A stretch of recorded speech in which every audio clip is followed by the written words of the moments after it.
서울 반포한강공원에서 숨진 채 발견된 위대생 고 손정민 씨와 친구 A 씨가 다정하게 편의점 계산대 앞에 있는 모습이 공개돼 누리꾼들 사이에서 갑론을박이 펼쳐졌다. 7일 온라인 커뮤니티에는 새로 공개된 CCTV에서 되게 다정해 보이는 한강 위대생이랑 친구라는 제목의 글이 게재됐다. 글쓴이는 지난 6일 유튜브 채널 종이의 TV에서 공개한 손 씨와 A 씨가 함께 편의점에 방문한 모습을 짧은 영상으로 만들어서 올렸다. 이 영상은 손 씨 실종 당일인 4월 25일 오전 12시 45분에 찍힌 CCTV로 손 씨와 A 씨는 소주 한 병과 막걸리 한 병을 계산하기 전 줄을 서 있는 모습이었다. 두 사람은 손을 잡기도 했고 A 씨가 손 씨를 포옹하고 어깨동무하는 모습도 담겼다. 그뿐만 아니라 손 씨 역시 A 씨의 겉옷을 털어주고 그가 들고 있던 소주와 막걸리를 대신 들어주기도 했다. 이 영상을 본 누리꾼들의 반응은 확연히 갈렸다. 누리꾼들은 진짜 친한 친구의 모습이다. 진짜 친한 거 아니면 저 정도 스킨십 못한다. 둘이 엄청 친해 보인다. 친구랑 정민 씨 카톡에서 볼 수 있듯이 두 사람은 정말 친했을 텐데 안타깝다. 친구를 고의로 살인하려는데 학과명까지 쓰여있는 과잠바를 입겠냐? 사이가 너무 좋다 등의 반응을 보였다. 그러나 일부 누리꾼들은 정민 씨가 친구에게 맞춰주는 것 같다. 친구가 정민 씨에게 열등감 있었던 거 아니냐? 손잡고 어깨 털어주는 행동은 마치 싸웠다가 화해한 듯한 행동 같다. 정민 씨가 친구를 다독이는 모습 같다.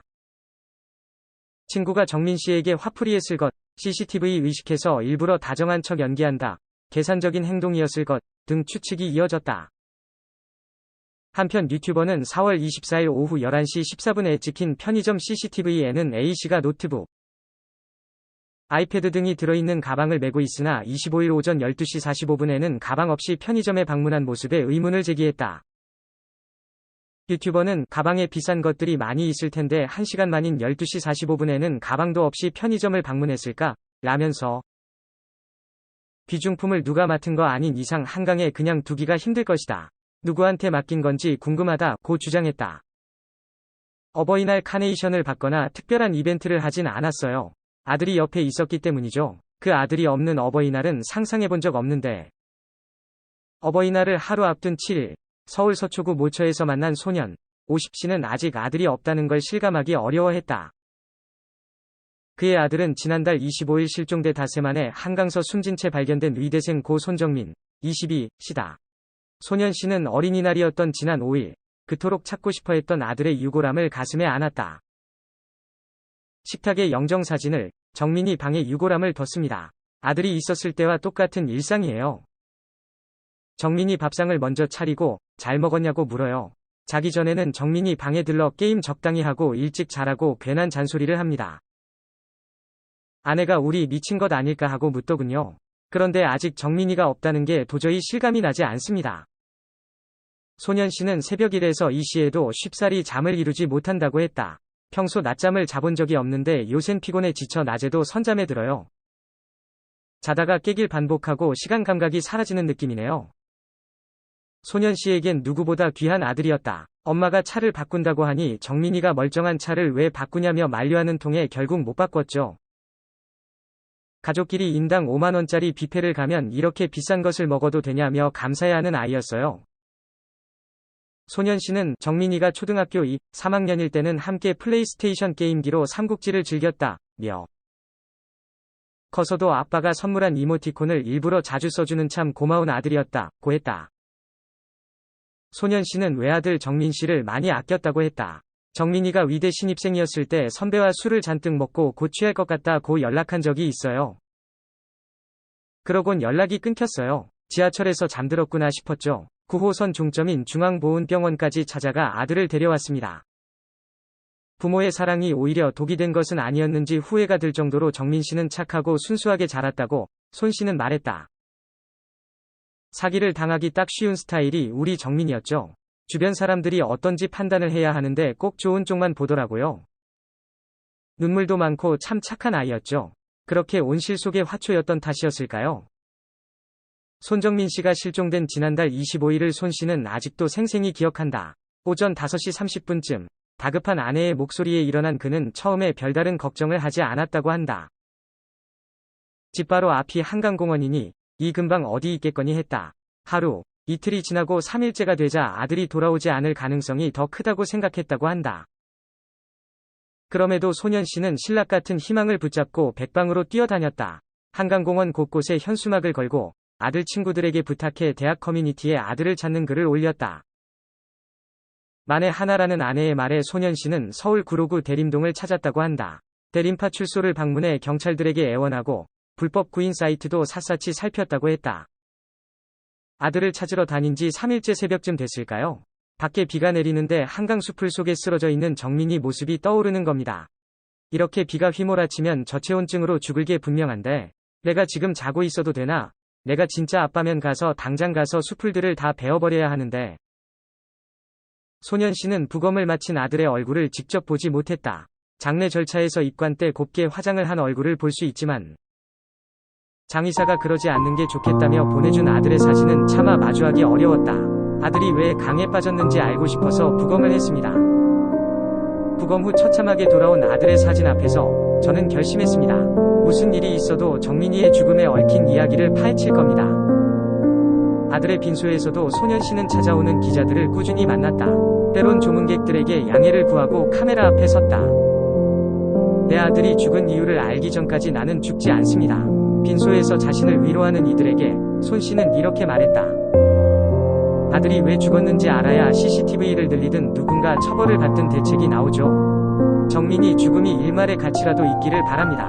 그냥 이렇게 넘어가면 소위 말하는 X 죽음밖에 더 됩니까? 아들을 떠나보낸 후에도 손 씨는 여전히 분주하다. 시간을 쪼개 기자들을 만나고 변호사와 대응을 구상하고 있다. 힘들지 않느냐는 기자의 질문에 손 씨는 사건이 이대로 묻힐까봐, 정말 끝까지 의혹을 못 밝혀내고 흐지부지 될까봐 불안하니 힘든 줄도 모르고 있다 고 답했다.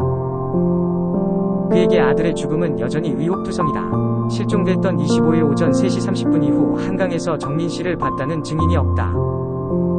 정민 씨가 친구 A씨와 찍은 마지막 영상에서 골든거는 네가 잘못한 거야, 그건 맞지? 라는 대화가 나오는데 골든이 무엇을 지칭하는지도 손 씨는 궁금하다고 했다. 손 씨는 아들이 혼자 떨어지진 않았을 것이라고 99% 확신한다 고 했다. 이 사건은 단순 실종 사건일 수 있었다. 하지만 손 씨의 아들을 찾으려는 애절한 노력이 사회적 관심을 쏠리게 만들었다. 중앙대 의과대학본과 1학년인 아들이 실종된 것은 지난 25일. 사흘이 지난 28일 새벽 손 씨는 아들의 실명, 사진 20여 장과 함께 아들을 찾습니다란 장문의 글을 블로그에 올렸다. 실종사건 개요와 아들이 고교 재학 시절 장학퀴즈 왕중왕전에서 준우승을 차지했다는 사실 등을 적었다. 이후 소셜미디어와 언론 기사 등을 통해 사연이 널리 퍼졌다. 정민 씨 사망의 진상을 밝혀달라는 국민청원은 등록된 지 사흘 만인 7일 오후 9시 현재 37만 5천여 명의 동의를 받았다. 정민 씨의 시신을 찾은 차종우 54 구조사도 손 씨의 사연을 접하고 자원에 나왔던 것으로 알려졌다. 민간자원봉사단으로 구성된 A씨 휴대폰 수색팀은 8에서 9일 오전 10시부터 오후 2시까지 정민 씨 실종 지점에서 반경 1km 안 한강변을 수색할 계획이다. 수색팀장 아톰은 기자와의 통화에서 낫으로 풀을 베어가며 이잡듯 한강변을 살필 것이라고 했다. 한 번은 시민 한 분이 위로를 전하며 5만 원을 쥐어주셨습니다. 그분만이 아니에요. 대전, 광주 등 전국 방방곡곡에서 아들을 찾는 제 소식을 듣고 올라오셔서 위로를 전하셨습니다. 힘내라며 빈소로 3만 물결표 5만 원씩 붙여주신 분들도 무수히 많죠. 어떻게 이런 분들이 다 있나? 우리 국민들이 참 선하시구나 싶었습니다. 손 씨는 부탁한 적이 없는데도 자발적으로 나서준 모든 이들에게 감사하다고 했다. 그리곤 그 공을 아들에게 돌렸다. 빈소에 정민이 후배가 와서는 자신이 조용한 성격이라 적응을 잘 못하고 있었는데 정민이가 먼저 말을 붙여줘 큰 힘이 됐다고 하더라고요. 많은 시민들께서 위로와 응원을 보내주시는 것도 결국 정민이가 착하게 살았기 때문이라고 저는 생각합니다. 손 씨는 지난해 직장에서 근속 25년을 맞이했다고 한다. 그 대가로 받은 15일간의 휴가는 아들을 떠나보내는데 모두 쓰였다. 코로나로 작년에 미처 휴가를 쓰지 못해서 내년에라도 가족끼리 해외여행을 가자고 했었는데 이렇게 쓰게 될 줄은 몰랐네요. 손 씨는 마음을 급하게 먹지 않으려 한다고 했다. 알아보니 이런 사건은 공소시효가 15년이라고 하더군요. 의혹이 해소되지 않을까 매일 두렵지만 저희에겐 시간이 많아요. 아들이 왜 죽었는지, 알 때까지 수사에 재수사를 요청할 겁니다.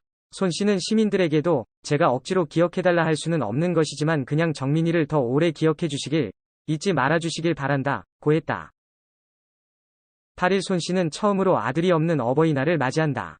아들에게 하고 싶은 말이 있느냐고 묻자 손 씨는 이렇게 말했다.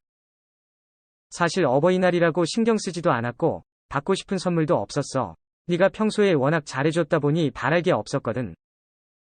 내 존재 자체가 선물이었어. 아, 사실은 너의 아이를 안아보고는 싶었지. 너도 아버지가 돼 어버이날을 맞이했어야 했는데